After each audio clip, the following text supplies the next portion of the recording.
Yung mga nakaupo dyan, dito tayo. Dito.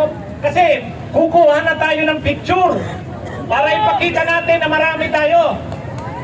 At sayang, umalis na yung Magdalo.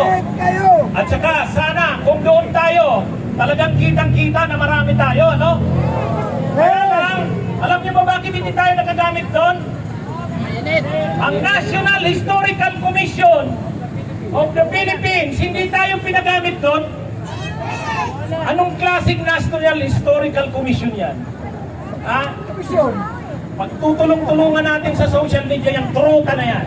Ang chairman ng National Historical Commission of the Philippines, dito tayo nilagay para hindi tayo binigyan ng permit. Ha? Pagtulong-tulungan natin, ipatanggal natin yung truta na yan. Ha?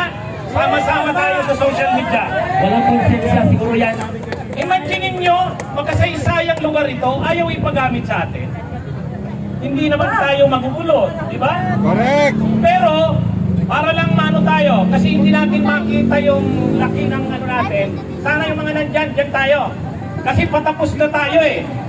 Oh, tapos yung mga ano natin, yung mga posters. Yung mga naka-play. Oh, yan, magandang kumuha ng picture.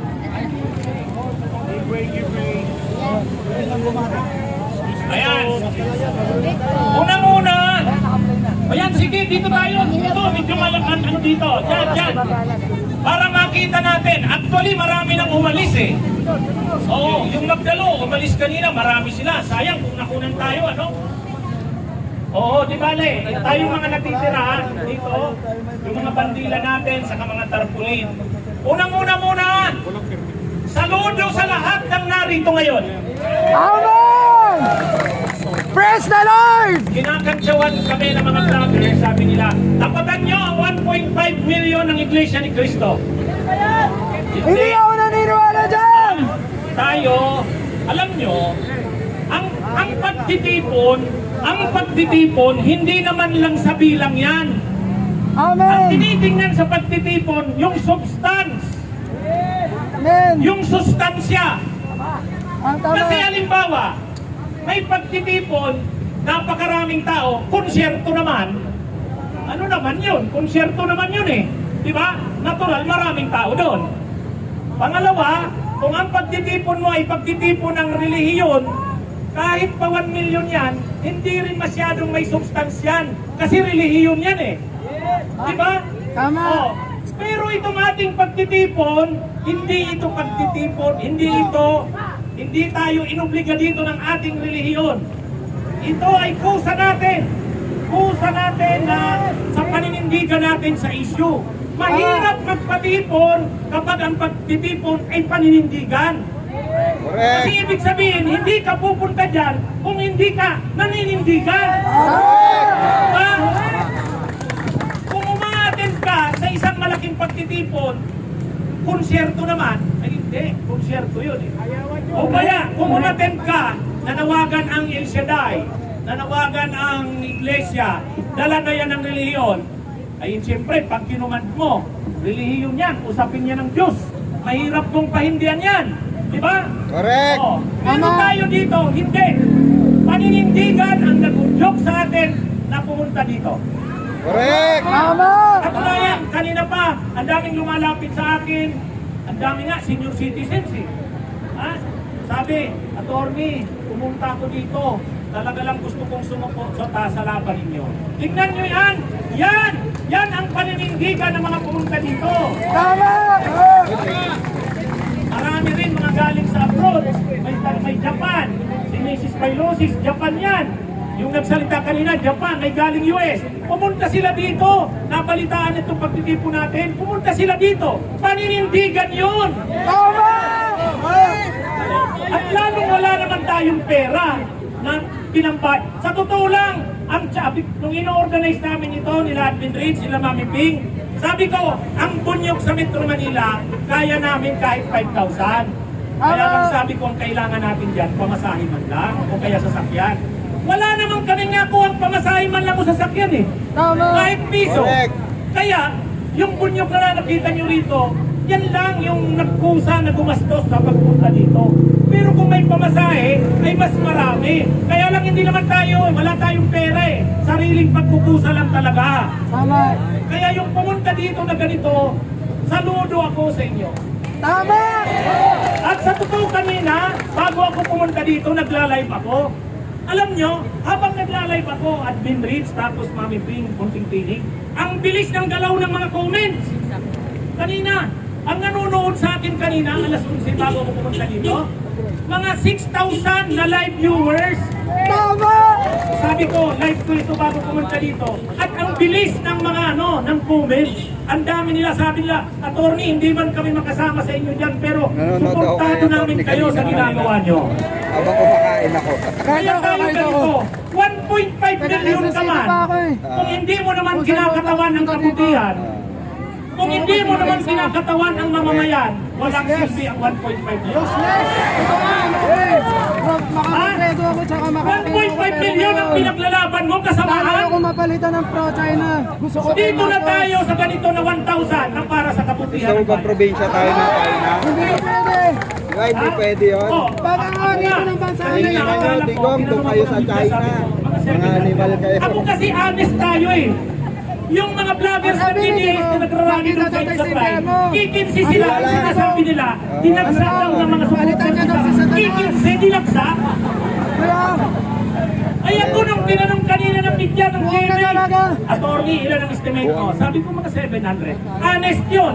Pero tinignan ko ngayon dito at umalis na yung iba, yung Pabor magdalo. din ako sa Lampas tayo disbarment. 1,000. Diba? Mabuhay tayo! Mabuhay! Mabuhay! Ito kasing mga vloggers na yan nandyan, yan ang mga vloggers ng katotohanan. Hindi naman Correct. tayo magsasabing dumagsa ang mga pro-impeach Sara. Hindi. Totoo lang tayo magbalita. Kaya nga kayo, tinatangkilik yung mga vlogs namin, di ba? Kasi Tama! sa katotohanan lang tayo. Ngayon, ganito, itong ating pinakita dito, simula pa lang ito. Simula pa lang Yes. ito. Tama. Kasi kami, kaming mga vloggers ng BBM, tapos kami mga kakamping, ano to eh, alam nyo, hindi naman kami magkakakilala. Correct! Alam nyo nung meeting namin nung isang araw doon sa, nag-meet kami, si Aling Marie, nasaan si Aling Marie? Aling Marie, nasaan ka? Okay, si Aling Marie, na-meet si Takiro, o nasaan si Takiro? Takiro! Yan si Aling Marie, ay kakamping siya. Mga kalatakero! Kita nyo kanina pag nagsasalita si Aling Marie, ay kasalap nakita niya si Takiro Miyamoto. O, si Takiro, magkalaban sila nung eleksyon. Nagharap sila doon sa meeting namin. Sabi ni Takiro, ikaw pala Aling Marie yung kalaban ko nung eleksyon. Sabi naman ni Aling Marie, ikaw rin pala si Takiro. Diba? O, tapos nasaan si Prince EJ? Ano? Oh, mga kakampings, ito ang nag-invento ng lugaw. Kapitan Frank, salamat po sa pagulay. Thank you po. Yan ang tumawag kay Lady na lugaw. Oh, sabi ni Aling Marie. Ngayon, iba na ikaw po, pala ang lugaw si tumawag Sara kay na. Lady na lugaw. Sara pala totoong lugaw. Sila Sara, tutulungaw! Sara, ikaw pala totoong lugaw. Hayop na. May pink, kami sa punyok blue. Ako dilaw! Pero Normal ka sa- pagkakataong ito, nagkakaisa tayo sa panawagang i-impeach kita. Yes! Sara, lugaw! Sara, lugaw! Bakit? Madali ba? Madali ba na ano ng ganito? Hindi. Pero ano na pagkaisahan? Marcos ang karamihan ng mga vloggers na yan. Kami naman tagamping. Ang sabi namin ganito, huwag natin pag-usapan yung pagkakaiba-iba natin. Pag-usapan natin yung pagkakapareho natin. Tama. At ano ang pagkakapareho natin? Nagkaisa tayo, impeach si Sara.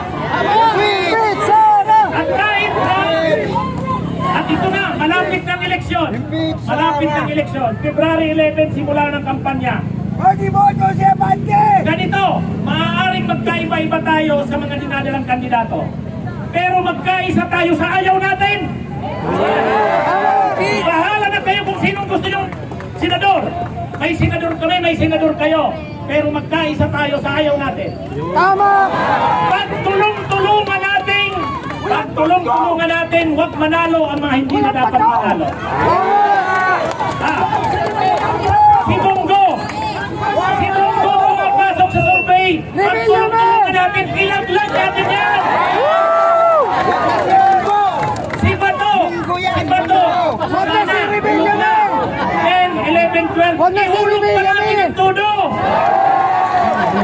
Si Marcoleta, ang yabang-yabang ni Marcoleta.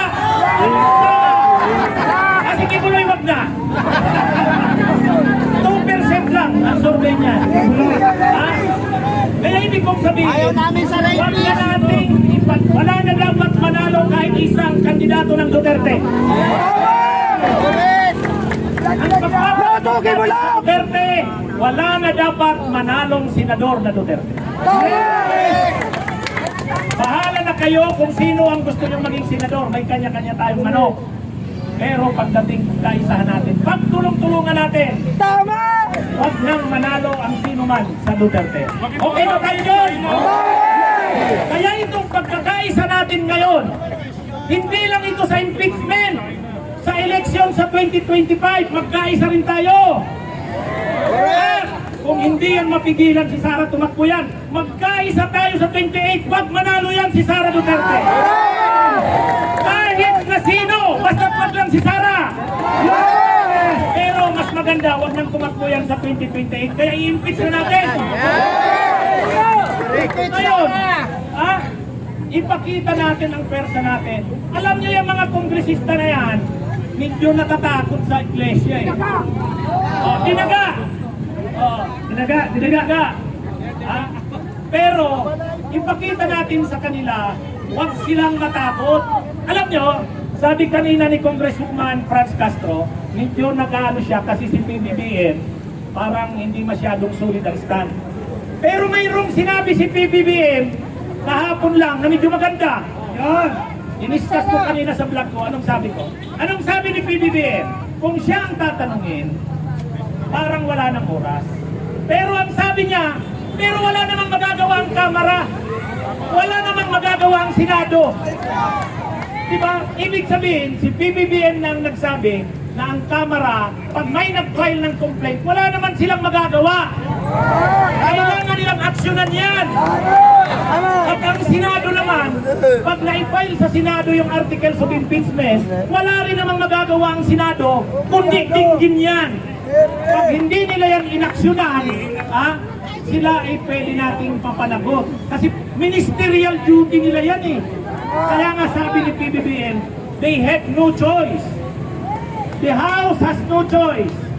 The Senate has no choice. Once the impeachment complaint is filed, they have to act on it. Diba? Pero yun, bakit pinapatagal nila? Sana pinapatagal nila dahil may plano silang iba para ma-file. Sana ganon. Pero pag hindi, dapat tayo, itong mga kongresista, ang galing-galing na ng ganawa ng Quadcom, ang galing-galing na ng investigasyon ng House Blue Ribbon Committee, parang ang mga Pilipino sumumaybay ng telenovela eh. Ang totoo lang ang Kamara, noon pa ng mga panahon, initran ni Benicia, ang sama-sama ng imahin ng Kamara, ng House, parang tuta ng buwaya. Pero ngayon, dito sa ginawang Quadcom hearing, sa kayong pag-investigator, pumango ang Kamara. Diba pumango? Tapos ngayon, sila na mismo ang nagsabi, ang grabe, matindi itong ebidensya laban kay Sara. Tapos ngayon, hindi nila susuportahan ng impeachment? Anong klase sila? Kung si Sara ay may kaso ng betrayal of public trust, pag hindi nila inaksyonan ng impeachment, betrayal of public trust din yan. May kilala na ang tao sa kanila eh, sayang. Huwag nilang sayangin, di ba? Itong mga, kaya tayo, hindi naman natin inaaway pang Kamara, pero pinapaaralan lang natin sa kanila. Sayang, huwag nilang sayangin yung nakuhang suporta ng tao. Diba? Kaya nga sa survey, gumanda ang 61% suportado yung pagdinig ng Quadcom. 61% suportado yung pagdinig kay Sara. Diba? Ngayon, kaya nga si Sara biglang bumulusok from, alam nyo nang maupo sila ni PBBM nung June, 89%. 89%. Ngayon, 49% talagang lagapak. Taga pa! Bakit ganyan? Eh, kasi talagang na-expose na sa tao kung ano talaga si Sara eh. Talagang ano. So, ito, alam nyo, ang ano dito, grabe, garapalan talaga, di ba? Imagine ninyo, 11 days maubos mo ang 125 million. Sabi nga ni Benji, 7 days eh. Oh, di ba? Sara, patay gutom sa Tapos, kondo. alam mo, pag binigyan ka ng confidential funds, ang liquidation yan, madali lang. Madali lang kasi walang mga resibo yan. Acknowledgement receipt lang yan, walang mga official receipt. Pero, mas karapal pa ang ginawa na Sara. Nag-invento ng mga pangalan. Imagine mo Mary Grace Piatos, Kokoy Villamin. Ha?